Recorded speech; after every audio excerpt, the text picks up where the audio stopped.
Good day to everybody. Welcome to Conscious Corner. Tonight, I'm your host, Rashaki Maskani, and Professor Rahh is on the line, and he will come in later and ask some questions. We also have Brother Rahh, Ernest McBride, and Brother Mshinda. Tonight, our guest is Brother Kwabena, Rasuli. Brother Kwabena is a team member of ours, and he's been coming on the show a lot for the past few years, and we always welcome his commentary. He does an excellent job in talking about the media and how its negative effect on Black people is not that good for us. So tonight's topic is animated good times, bad for Black people. Brother Kwabena, thanks for coming again and welcome. So you can begin your presentation. Man, right on, brother. One love to the Community Education Network, yourself, Professor Rahh, and everyone that's part of the team.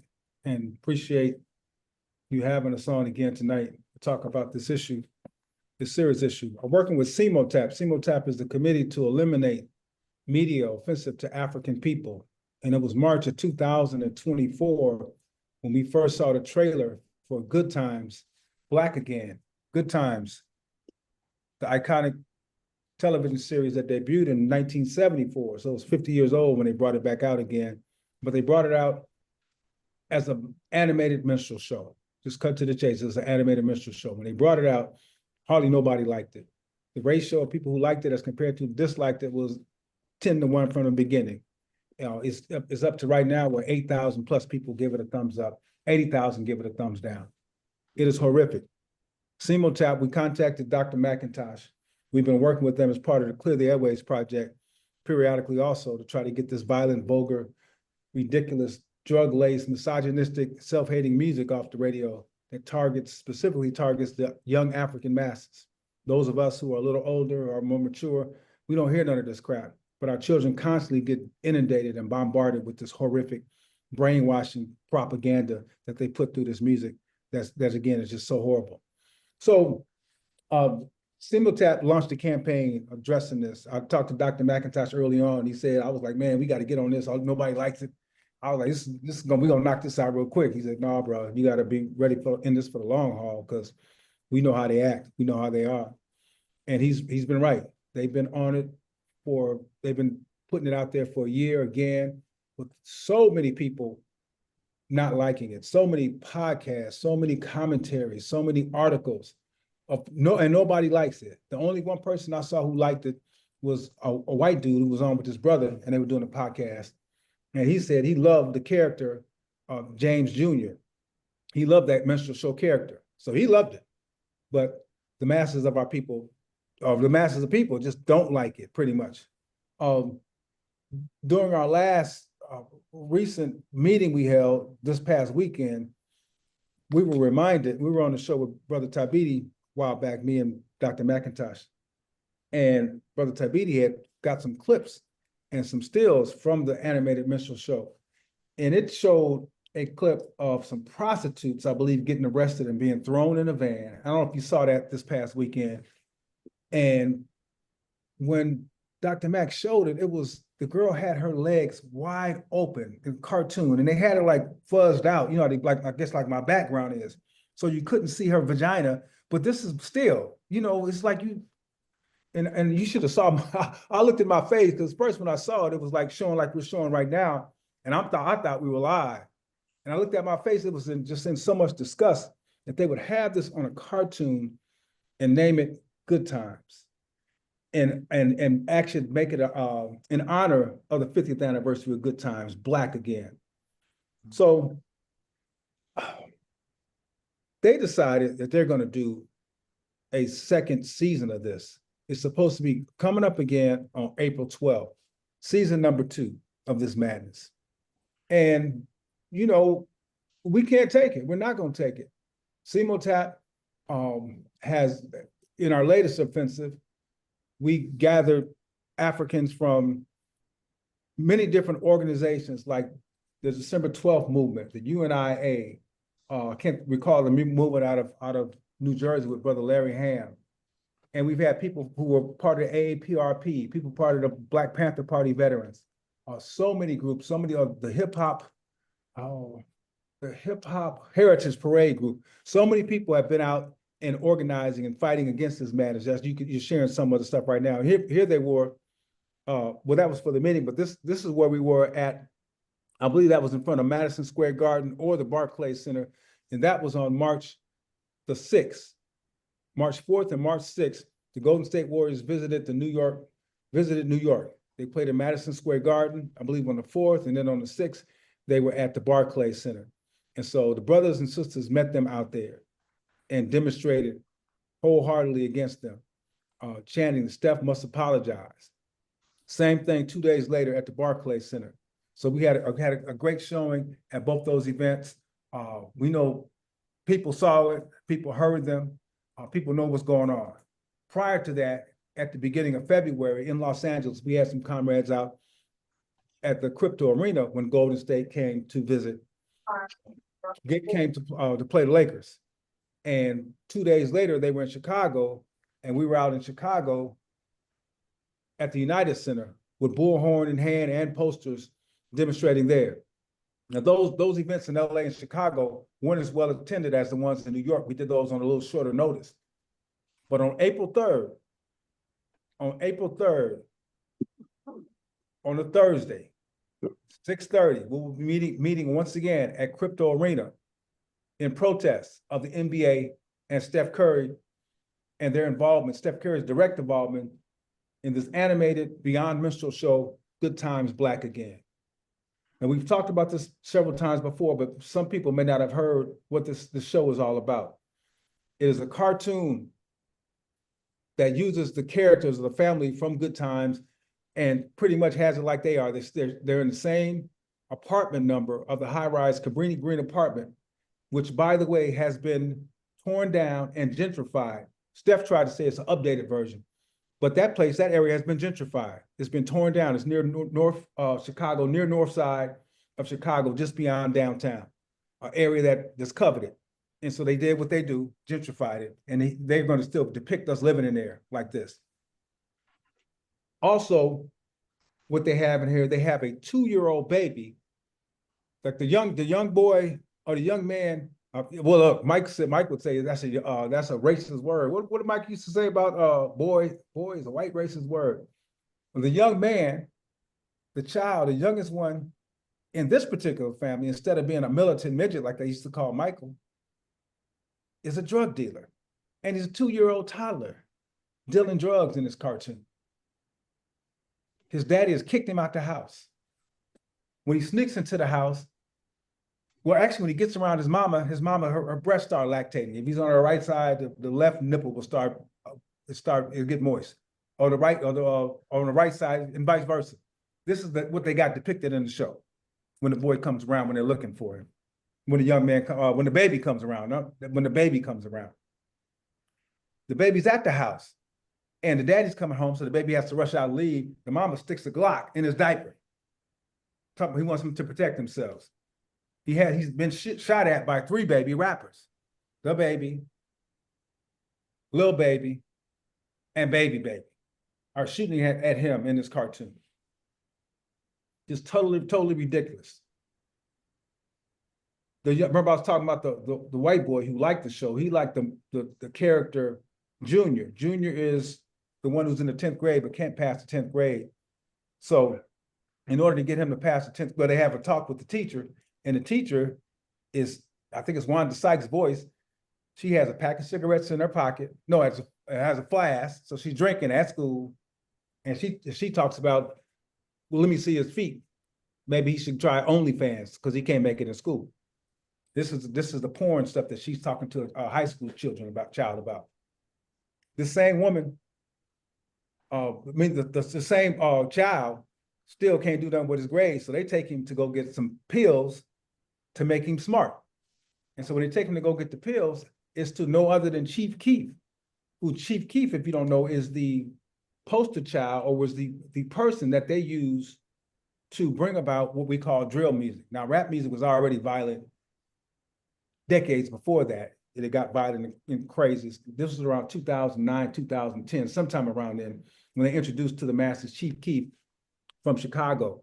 And they rewarded him with I think it was like several multi-million-dollar contract to make a, because of the song he had out called Don't Like, Bang, Bang, Bang, Don't Like. If I don't like, bang, bang, bang, I'm gonna shoot you. If I don't like anything you do, anything you say, you're gonna get shot. And that's how Chief Keef came about. And so Chief Keef is the one slanging these pills that's gonna make him smart. So when the father and moms, when the family goes to meet Chief Keef to get the pills, they go in the house and he has a shootout, just shooting it out. And like nothing happens, the shootout's over where he goes and sells them the pills, gives them the pills. So Junior's taking these pills, he gets smart all of a sudden. The little sister in the show, she's already the smart one. She's the so-called radical and smart one. So they have a contest. Who's gonna get the best grades now that the boys is now that Junior is taking these pills? Who's gonna get the best grades? The one who gets the best grades, the one who loses, has to pick the roaches out of the cereal. Has to pick the roaches out of the cereal for a month. This is the type of thing they have in there. Now, the little girl also, she's, I think, 12 years old in the show. She has her first cycle, her first menstrual cycle at 12 years old.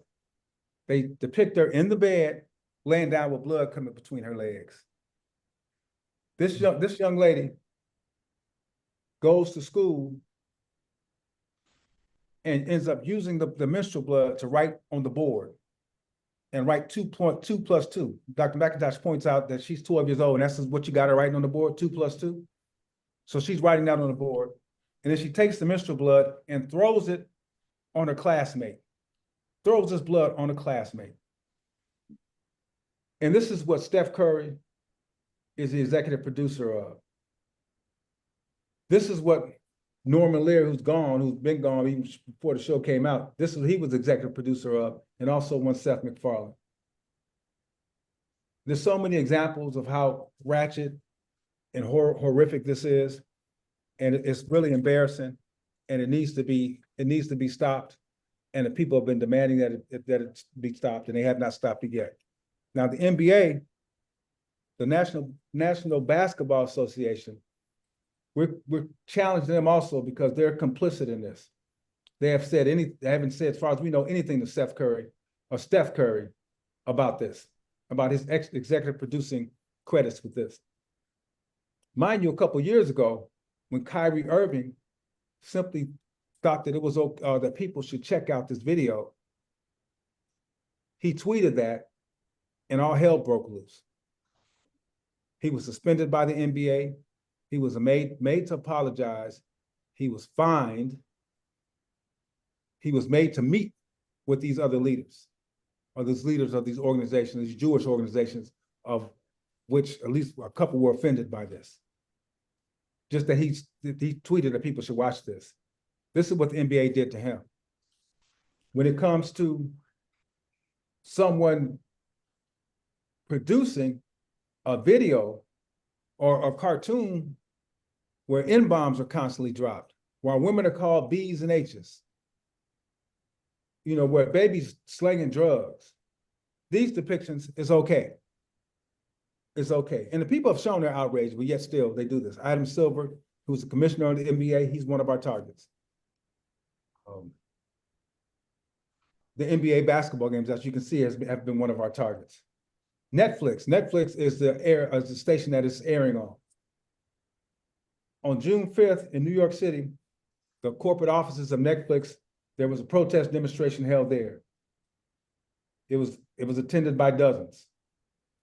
In Los Angeles, also on June 5th, at the Netflix office on the corner of Van Ness and Sunset, right by the Hollywood Freeway, there was also a protest demonstration that was held on the same day. In the two largest cities in the country, brothers and sisters got out there to protest this Netflix airing of Good Times, demanding that they put it down. We shared with their people who were at there. We gave them the information. We know they brought it back inside. But still, not a word from them, not a word from Stephen Curry, not a word from the NBA. Not a word from Netflix. So they're totally disrespecting us, but so we're not gonna stand for it though. So our next steps are coming up again on April 3rd in Los Angeles. We're going to be back out there demonstrating at the Lakers Warriors basketball game at Crypto Arena. We're going to need some Warriors and some people with us, not Golden State Warriors, but we're going to need some Warriors. New York City will also be in solidarity with us. They're going back out again to the headquarters, or to the corporate offices, I should say, of Netflix, and also to the corporate offices of the NBA, which is in New York City, to hold demonstration. CMOTAP will be doing that. CMOTAP West, CMOTAP East is going to be in action coming up to fight against this madness. A couple more things about the NBA I want to share. The NBA, again, we were on here a couple of years ago. If you remember, we did a piece on the 5 things that the NBA can do to get rid of the hate. They required that Kyrie do, I believe it was 4 things to get back in the NBA. And we said it was hypocritical. Because even as late as last week, and I watch a lot of NBA basketball, but even as late as last week, Marcus Smart got into it with, I'm trying to think who it was, but another player, maybe somebody from Detroit or Philly, I forgot what team it was, or maybe it was from Washington. And he just straight up dropped the N-bomb. And you hear it. You heard it straight up like it wasn't nothing. Who else was this? LaMelo Ball. He made a shot to beat the Lakers right after the All-Star game. He's like, yeah, Ann, yeah, Ann. Heard when they showed the highlight of him making that shot, the last shot to win that game, you heard it plainly, in plain sight. I've heard Panchero dropping N-bomb. We heard Russell Westbrook dropping them. Iguodala was dropping them. Constantly, you hear Kevin Garnett constantly, Jeff Teague, Gilbert Arenas. You can go on and on with these players who are NBA. They're still connected to the NBA and dropping N-bombs like we done lost our mind. So this stuff is damaging. It's damaging to our psyche. I heard Reverend Ed Pinckney, this activist, good brother out of Benton Harbor, not too far from me, Benton Harbor, Michigan, who always puts in good work for some people. I heard him today, I'm trying to think if he was on the show with our brother Rahh. No, he was on with Carl Nelson. And he said that it was something he said, we're the only race of people that nobody likes. And it's a general statement, but he said nobody likes. Then he said, even we don't like each other. And so why would we like each other if this is the depiction that we see out there, if we're calling out, dropping N-bombs on ourselves, if this is the type of music that's constantly being programmed to our children, if we're depicted as, this is stuff Malcolm was dealing with 60 years ago, telling us 60 years ago about the images that they put out there about us. And I'm still amazed that, I live in the Chicago area, that we can still have two radio stations playing music that are European owned, that are constantly playing music, telling us to take each other's life. It's constant, it's back to back to back to back, telling us to take each other's life. And I don't know, it's kind of tough to deal with sometimes. And when we think about it, I think about the young brother in Fort Worth, Texas. G Money, whatever his name was, another rapper that was killed. In 2020, there were 200 rappers who were killed. Just 200 rappers killed in 2020. To top that off, in 2021, it was 250 rappers who died. And of the 250 rappers who died, 200 of them succumbed to gun violence. And so we had a brother earlier this month who was killed in Fort Worth, Texas. He was killed at a car wash. And not only was he shot and killed, his 5-year-old daughter was shot and killed. There's a clip of showing him running away as they were shooting at him. And I was hoping he was trying to run away from the car so they wouldn't aim the bullets at the car where his 5-year-old daughter was at, but it was too late. They shot her too, she died. And so I looked at this rapper's songs. I knew what I was gonna see when I looked at him. And what he was rapping about was shooting and killing people, disrespecting women, disrespecting somebody else's woman that he done been with, he says. There was a video, he was running up on somebody was running from him, where they got shot. Almost like what happened to him in real life. There was another rapper in Fort Worth who had told him, don't come to this car wash anymore. I don't know what happened, but don't come to the car wash. It's dangerous.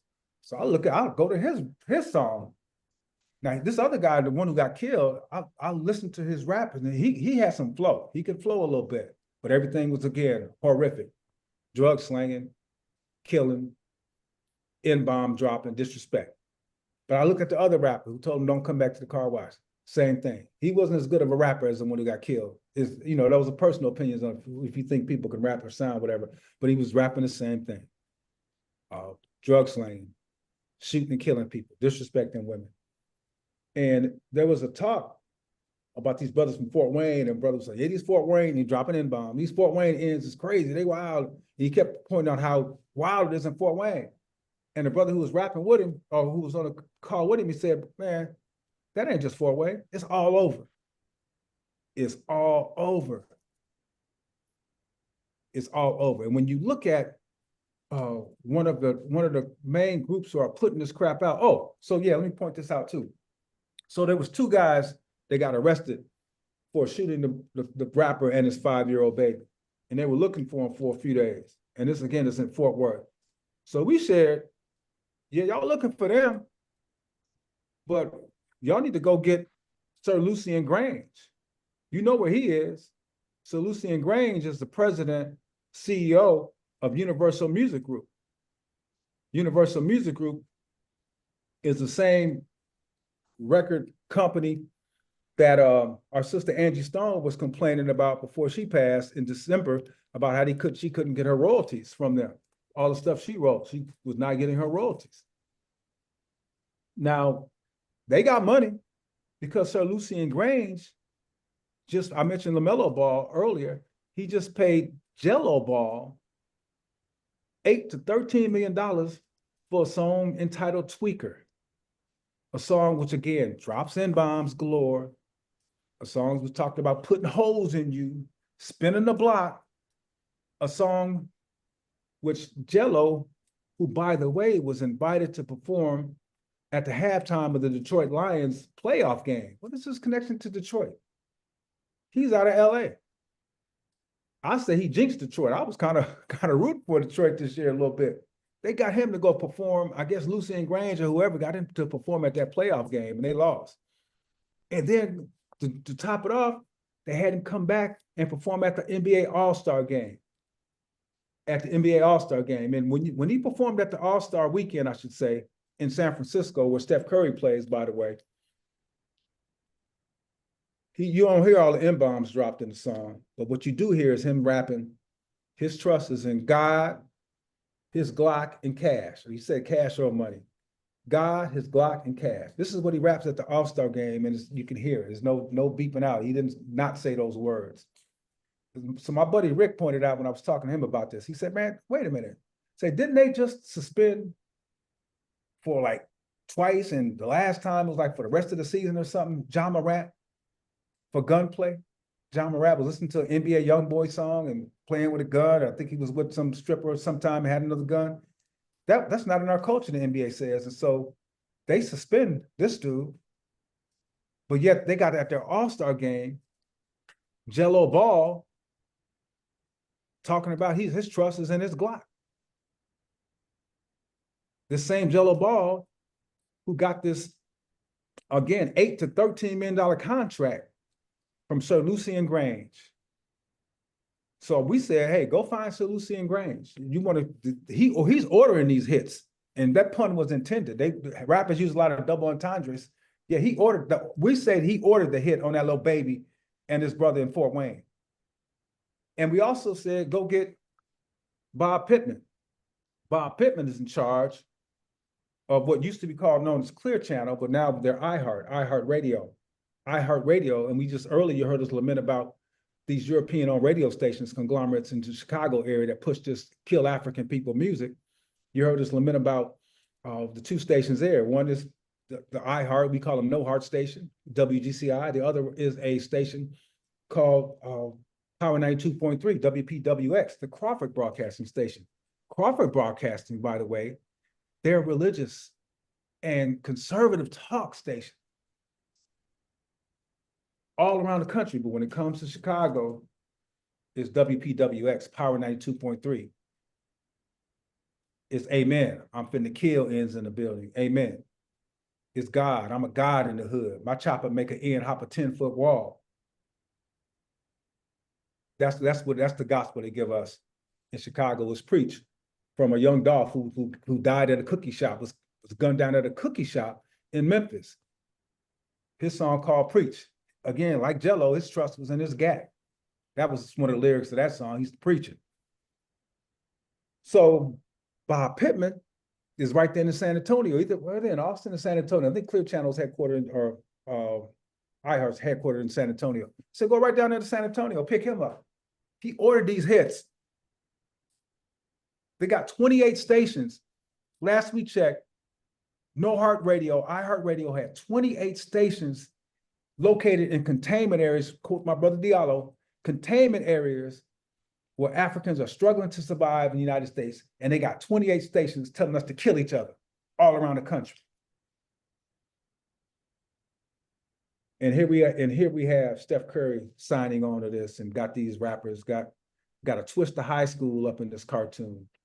He got 3 rappers, the baby. We got so many rappers named Little this, and one of them, again, they got Little and Baby, and one of them rappers. Little this, a baby that having a shootout with a 2-year-old. And we mentioned how there was like 8,000 people who like this and 80,000 who don't like it. I was on a call on the Gary show talking about this, giving the people an update on what's happening with this. And right after I got off the phone, this older brother called in and said, man, I like it. I like the 2-year-old baby drug dealer. He's one of those 8,000. I like the fact that he comes home and takes care of the family. He's funny to me. So he thought that was funny. These 2-year-olds, these little children shooting out. I don't want if he thought it was funny that the 5-year-old girl was killed. So, I mean, all this stuff is connected. We know that they know exactly what they're doing. We know exactly why they're doing it. Our sisters are so disrespected in this music, and it's so disappointing. And I think we talked about this the last time. When you have the Grammy Awards, year after year after year after year, Harvey Mason Jr., Harvey Mason's daddy was a great jazz drummer, still with us, but his son, Harvey Mason Jr., in charge of the Grammys. We've written him letters. We let him, bro, what you doing, man? Every year after year, they're rewarding songs that drop N-bombs on us, that's telling us to take each other's life. Every year after year, they nominated a song by Future and Drake. What was the name of the song? But Future rapped about shooting up a hearse, shooting up a funeral. And they nominated that for a Grammy Award. Didn't win, fortunately. And then right after them, the NAACP, the National Association for the Advancement of Colored People, at their Image Awards, do the same thing. Doechii, Sister Doechii. Doechii's song, Nissan Altima. I think it's Nissan Altima. Check out the song Nissan Altima. It's only about a 3-minute song. The chorus, she starts off the chorus in vulgarity, and she says, throw them guns up in that. The Image Award, they're doing it again. Just gave her an NAACP Image Award. So it's a lot we're up against, but we've been up against a lot before. And we got to organize to make some changes and organize and put in that work to make these changes and make it happen. And that's what we're doing. That's why we love the work that CMOTAP is doing right now, again, all around the country. We love the work of the Community Education Network, sharing this information all around the country. We're going to need some warriors out there. When we come on April 3rd, that can make a big difference in this movement. And one thing about this music, the people, even though they know it's an issue with the music, we've been doing these surveys for a while now. It's called the Sad State of Black Music Survey. And pretty much every time we ask the survey questions are 3. The percentage of music you and your peers listen to that drop the N-bomb, that call out women folk B's and H's, and encourages African people to shoot and kill each other. And all the time, it's 70, 80, 90%. All the time, no matter where we are, if we're in San Diego, If we're in New York, if we're in Tampa, if we're in Seattle, St. Louis, we ask these questions, Chicago, Dallas, ask these questions, we get the same answers everywhere we go. 70, 80, 90% of the music telling us to disrespect our women, disrespect ourselves, and kill each other. But while we're hearing and understanding that, we ask what we're gonna do about it. And everybody agrees pretty much that we gotta do something about it, but we're not doing enough about it. When it comes to this good times piece, the outrage, I think, is being expressed a little bit more, but it's all connected. It's all connected. So I think we can really make a difference with this. April 3rd, we need Africans out there with us, man, to help put an end to this crypto arena. 6:30, Golden State coming to visit the Lakers. Let's let Steph Curry know this ain't cool what he did. He has to apologize. Some amends have to be made. We talked about in the article, Professor Rahh, they need to sit down with you. They need to sit down with some of our elders. Remember, they need to, pay some reparations like they paid money to these organizations, these Jewish organizations. Pay some money to CMOTAP, to the Clear the Airways Project.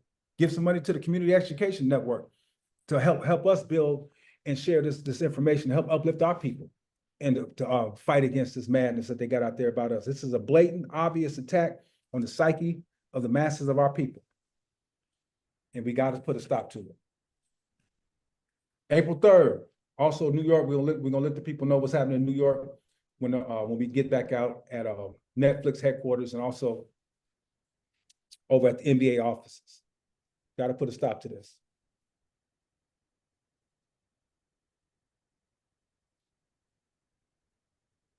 I agree with you, Brother Kwabena. So what I'm gonna do, I'm gonna go to the panel. I'm gonna start off with Professor Rahh.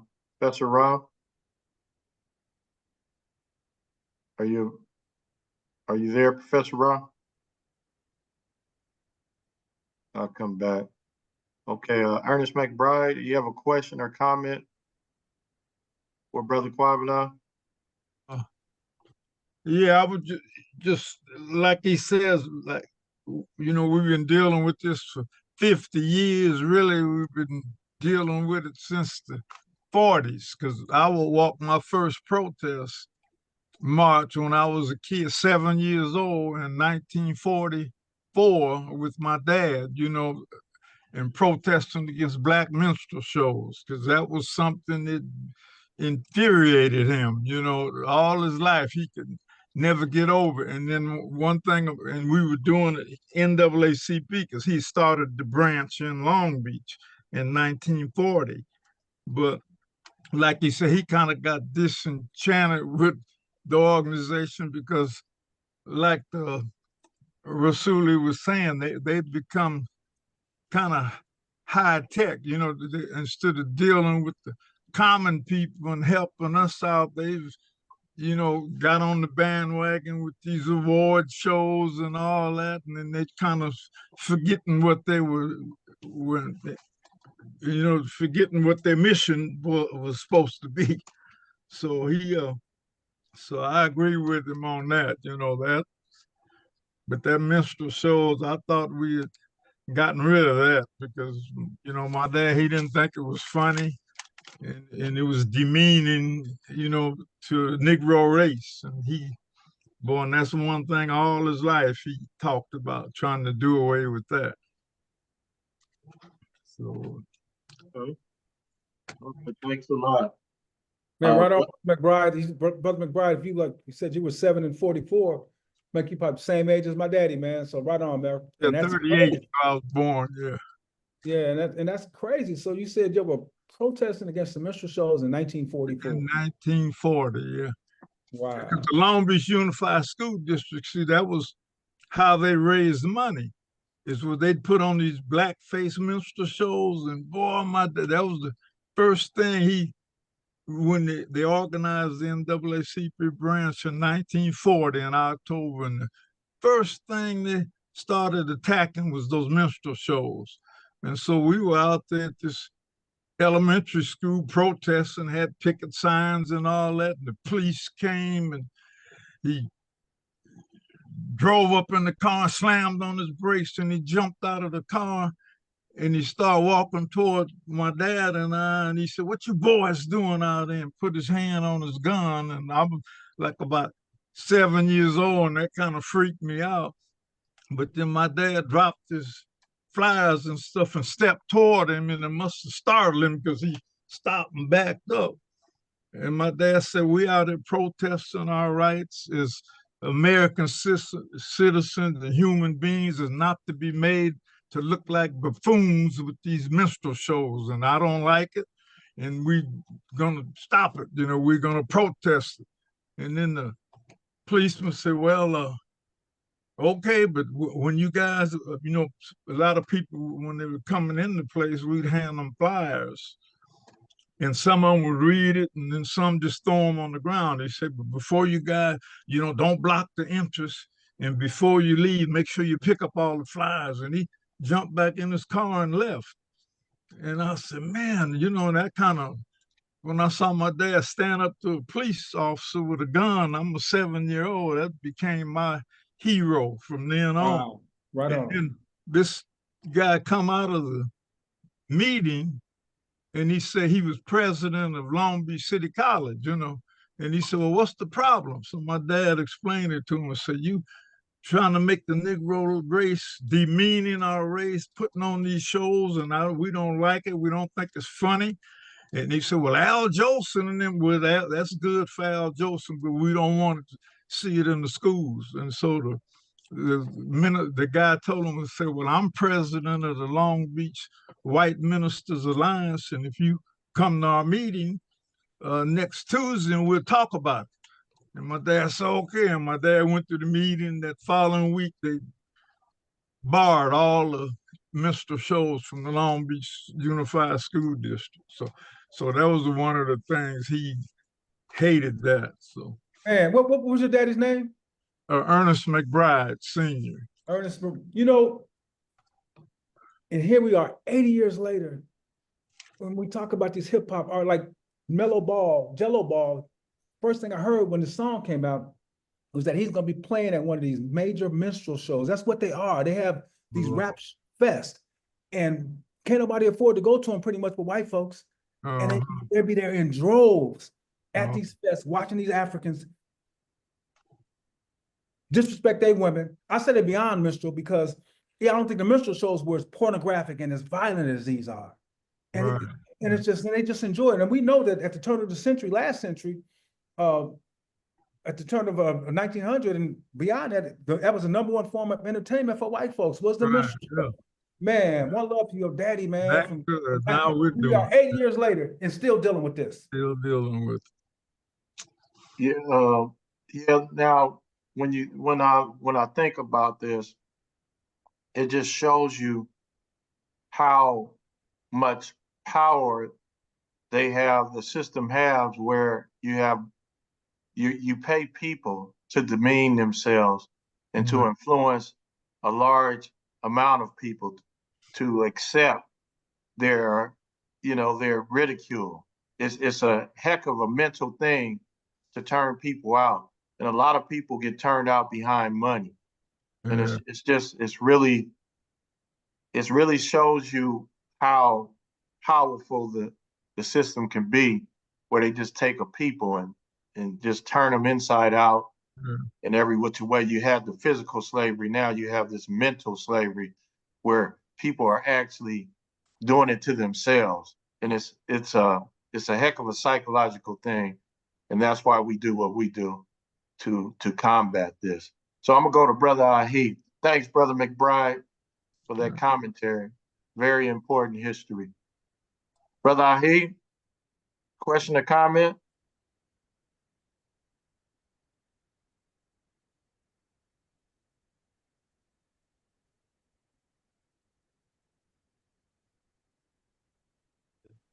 Trying to get there. Let's see.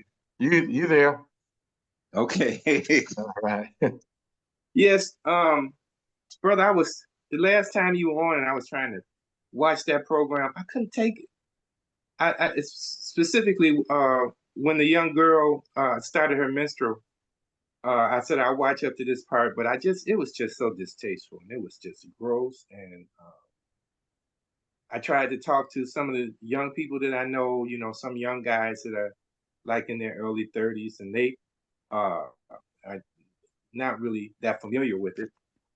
And I just I don't see how people can take it. I don't see how they take it, and who's watching this, because the people I talk to don't know anything about it and they haven't watched it. So I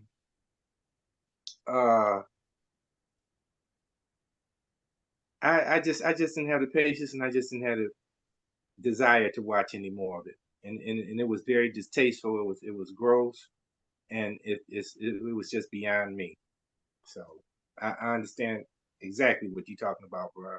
But it's all across the board with just about everything now. There's a whole lot of things that just distasteful when you're talking about our people. And this animation and this stuff, and just and every day, the culture itself. So I mean, that's all I have to say about that. It's just so I'm just trying to figure out, and it's not very humorous. I mean, what's so funny about it? I just don't get it. So I'm out. I just don't get it, and as far as I can see, it's not. Of course, it's not very popular with the people in my age group, and with some of the younger people, uh, uh, most of them don't even know what it is. So, But you know what, if I want to comment on that, because I know a lot of times with this music, we talk about it, and a lot of the adults said, you know, I don't listen to it, and I don't, you know, and I understand why you don't listen to it, because it's, and not only is it, and again, this is the personal thing, it sounds right. horrible, sounds bad, and we compare it to the music we had, but even though we don't watch it or we not listen to it, a lot of our children are, and if some of our children are, they're wrong to be putting it out there, and so that's what I'm saying. So if anything that you can do or others can do, if you not, just give some support. If you can come out and protest with us, protest. If you can share it on social media, share that there's people are protesting against this madness, because the deleterious effects that it's having on the masses of our people we see them every day. We see them every day. I'll point out the thing about the number of sisters that somebody had shared a post with these couples. They showed each of them getting together and kissing. They say how long they've been married. They were all in the line. And I was like, this is a beautiful post. But we got to understand that at the turn of the century, it was like, I heard this stat and I couldn't believe it, but I started thinking about the sisters I knew. It said 30% of Black women in their 30s had never been married. I was like, wow. I started thinking about the ones I knew. Wow, that may be right. Here we are 25 years later, it's up to 50% of all Black women of all age groups, marriageable age groups, have never been married. Never. And if it's for them, it's the same for us. And so is that what we, you know, why would you marry them? If every time they're depicted in the media and the music as a young child coming up that's targeting you, is that, you know, they're disrespectful. They may be voluptuous and beautiful like our sisters are. You may want to physically get with them, but who wants to marry her now? Who wants to take that home to their mama? And so it's a lot. So yeah, even though we don't, I encourage people who don't watch it. Like my brother, he's like, you know, he said he couldn't get through 2 episodes, and others I talked to, they just can't deal with it. But I mean, we still, whatever you can do still to spread the word or to get out there with us, because you know how horrible it is and the effects of our people, man. We need warriors, man. You ain't lying, brother. Brother, But a lot of this starts with our education. You know, this guy Trump, President Trump, is trying to destroy the public education. On the one hand, I've just never heard anybody just say anything like that. On the other hand, that means that we can gain control of our own education and do what's necessary and teach our people what's necessary for our survival here in the hills of North America, and another step toward our liberation. I think that's a two-headed coin there. But it all starts with our education, and our education is crap across America in the public schools. Our best schools here in the state of Michigan, our top schools with a majority of students are Black, are not even in the top 150 schools in the state. which is just terrible. It's awful. But so I'm just saying it starts with our education and what do we value as a people. We have to be more clear on defining where we are headed, what do we value, and how do we get there. And because the public school system, they talk about getting rid of it, we can take advantage of that. Let's take advantage of it and take control of it. But our leaders, we got to be more clear on where we're going, how we get there, how to do it. So a lot of it has to do with what we value and what we're taught about ourselves. And I guess the few people who really enjoy this stuff are just are victims themselves. Yeah. So I'm with you, brother. I'm with you. But it seems like it's almost like a awful overwhelming type of task that you're dealing with all across the media. But it has to be done, and we cannot give up the fight. I commend you. All right. Thanks, Brother Ahi. That's Okay. powerful. Brother Benard, can you unmute? Yeah, good evening. Good evening. Thanks for attending this evening, Brother Benard. You have a question or a comment?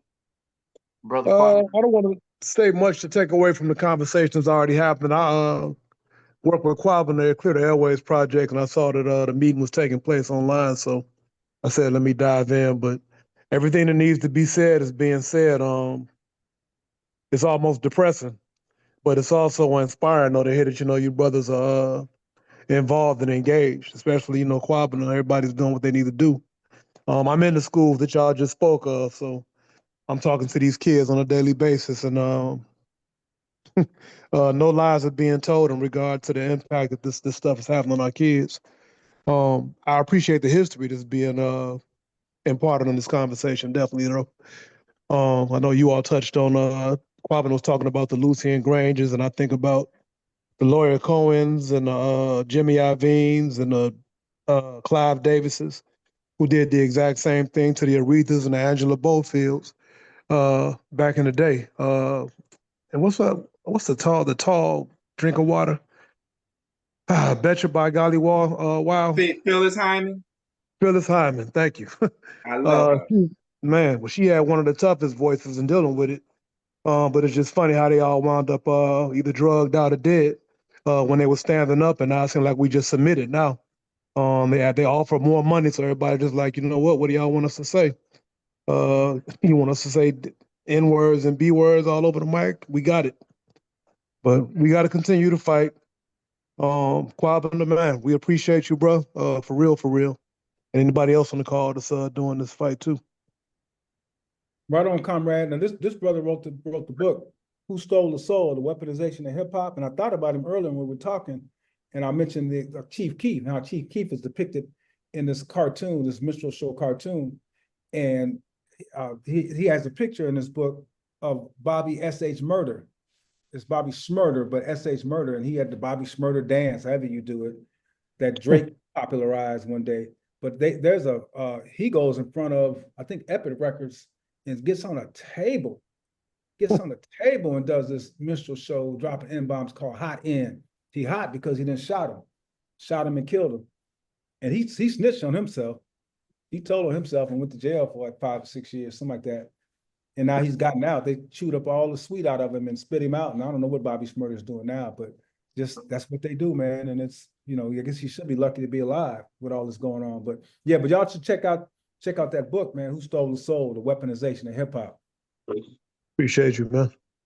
And so that's Brother Benard has that book out? Yes. Yes, sir.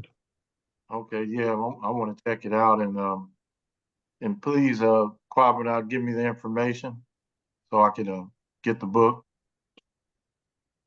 Okay, Professor Rahh, are you there? He's just listening in. Yeah, I'm here. You have any questions or comment? First of all, I want to thank Kwabena and the organizations that's trying to bring this point to the community, and hope that they can mobilize more. And they work hard. You know, they had demonstrations about exposing Steph about financing or putting his name on it. And I just think they have to keep the pressure up. But Kwabena, is there a way in which we can mobilize more people? Because in Los Angeles, a lot of people didn't know until after, and a lot of people aren't paying attention to that cartoon. And I like the way you explained it as in the harmful effect on children, men, and women, and our global image. These cartoons not just played in the United States, they played all over. And so, is there any way that y'all are reaching out to? I mean, I know it was a coalition of organizations. We just got to do a better job, media. Is there any plan for these demonstrations to grow? Yes, Seymour Tap West, Brother Belly, Avenue, Brother Andrew's working on this, the Grand Plague, they're working on it. Seymour Tap East, our brother James McIntosh talked about it, the Los Angeles demonstration today on this show on WBAI out of New York. And we're supposed to be on WRFG out of Atlanta soon. We've been in contact with Carl Nelson. We talked about being at, you inviting us on the CN network to talk about this and live on the drum support for the people to come out on April 3rd. Okay. And get involved. And so we have to continue that. We're working on getting on some other networks, trying to get on with Angela Birdsong on the Pacifica station out in Los Angeles, in California. And, even like I think about Davey D. Davey D is a hip hop journalist. We've been feeding him all this, but he's based in the Bay Area, right around Steph Curry. So, it would make a big impact if he's able to share this, but just been tough getting a hold of him or having him to support it. And so that's what we need, because even with what happened in New York, there was a great turnout in New York in these times. I think it was named one of the newspapers that covered it, and the Amsterdam News covered it. But the other newspapers knew what was going on. McIntosh said Spike Lee, he walked by, he saw what they was doing. He didn't say nothing, went on into the game, but he saw what they were doing. He knows what's up. So the people know what's going on. They just, Yeah, we should have yelled at him, Spike, do the right thing. Exactly. Do the right thing. Let the people know what's going on with this. Well, the other thing is, I forget who it was. They were talking about using posters more than leaflets, because a lot of people going to the game don't want to be seen taking the leaflet, but the posters people can read, and they think about. What do you think about that strategy? Definitely, that's what they had in New York. I don't know if Brother Rashaki, if you can show that. You showed it earlier, but they were out in New York, man, with a bunch of posters out there. We were in Chicago. We had some posters too. So we're gonna have them in Los Angeles. Yeah, with billboard. But is there a way we can raise money, or people can send money in and support it? That has not been. Simultap does solicit for donations for things of this nature, but specifically, that's a good suggestion. So it's something I'll talk to Dr. McIntosh and Brother Mbili about that too, and Brother LeGrand. So that is a good suggestion, because we should put our billboard up at least. Yeah, you see them with the posters, some of the posters there that they had at Madison Square Garden. Yeah. Image. Yeah, that's good. All right, then. That's good, Kwame. Keep up the good work, brother. If you need to get back on again with updates, and you said the next one is April. When's the one in Los Angeles? April 3rd. So 2 weeks from Thursday. Yeah, April 3rd. Okay. That's a Thursday, Brother Kwabena? Yes, that's a Thursday, April 3rd at the Crypto Arena, downtown LA. So we're working on getting people there. I know it's like New York, look, they just get on the subway and get there in New York. In Chicago, that's the same way Brother Manson met me out there. And I was able to luckily find a park right by Malcolm X College, which is right across the street. I knew where to find a free parking spot. So we were able to do that, but not too much money coming out of our pockets to park. But we know in LA, we're gonna pay a grip. So we're encouraging people to carpool or to, you know, still catch the bus or something to get out there to the, but we need the people out there big time, man. All right. Thanks a lot, brother. Keep up the good work. I appreciate you, man. Appreciate y'all for being with us, man. All right. Allowing us to be with you. Yeah, I appreciate you, Brother Kwabena. Much needed work, and we're gonna do our best to support and be a part of it. We're gonna win. That's why we fight. Yes. Yeah. So let's talk about what's coming on tomorrow. Tomorrow we have the guest Deborah Suzette Brown, and she has an organization that she's going to talk to us about, and it's the topic is grandparents parenting in the 21st century. So that's what she's going to be talking about tomorrow. All right. All right. So I appreciate everybody coming out. Appreciate you, Professor Rahh. I know you're not feeling well and you still came on. Appreciate that. And thanks everybody for coming out. And we're going to do this again next week. We're going to be on Conscious Corner next week with a guest. Who's the guest, Professor Rahh?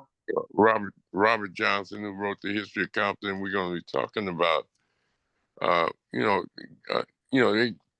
they just like they doing the black image of the family, and they give Compton a bad name, and we're going to talk about a lot of the positive things that come out of Compton, and as far as community mobilization and philanthropy and all the things that people don't hear about. You know, they hear about the shootings, they hear about the gangs, they hear about the negative things, but we're going to talk about some positive things, and we're going to bring up the challenges we face as a people in the city of Compton. Yeah. Right. Especially the attack on black leadership. All right. All right. Thanks a lot, Professor Rahh. Thanks everybody for Now, being this out. going to be the same website Yeah. tomorrow? Tomorrow. Yeah. Yes. Okay, I just log on the same. Yeah. Right. Okay. Let me share it so you can see it. Hey, I'm looking forward to this Compton piece, Brother Johnson. That's gonna be cool. I met this brother from Gary. He was 90-something years old, and he was a fire chief in Compton. He's one of the first fire chiefs in Compton. I gotta find this picture. We took a good picture together. Yeah. Going back from like 1970 when he became fire chief and stayed fire chief for so long. What's my brother's name? Dang. Y'all know him. Oh, wasn't it? Was it Monroe? Monroe, yes. Yeah. I remember Monroe. Yeah. Yeah. I'm gonna find that picture and share it. He sort of looked like Gordon Park Jr. Yes. Yeah, with that mustache, yeah. Yeah. I see him. Yeah. So Ernest, you see it right here. Yeah. So Okay. you just join Zoom meeting right there. All right. All right. Appreciate you coming out. Tell him to go to the CNN and not Conscious Corner. Yeah. Yeah. You go. Yeah, it's right here. The one to the right. Okay. All right. All right, folks. All right, Ernest, good to hear from you, brother. Okay. Take care. All right. I'm gonna be sharing the story, Brother Ernest. Definitely on that. Okay. Man, that's crazy. Yeah. Oh yeah, Brother Ernest shares a lot of good information with us from the Long Beach history. Yeah, from the go all the way back to the 40s now. He done brought some new information to us. So it's a good thing. All right, folks. We're gonna continue with the rest of our day. So each one teach one in Conscious Corner. Everybody continue to have a great one. All right. Peace.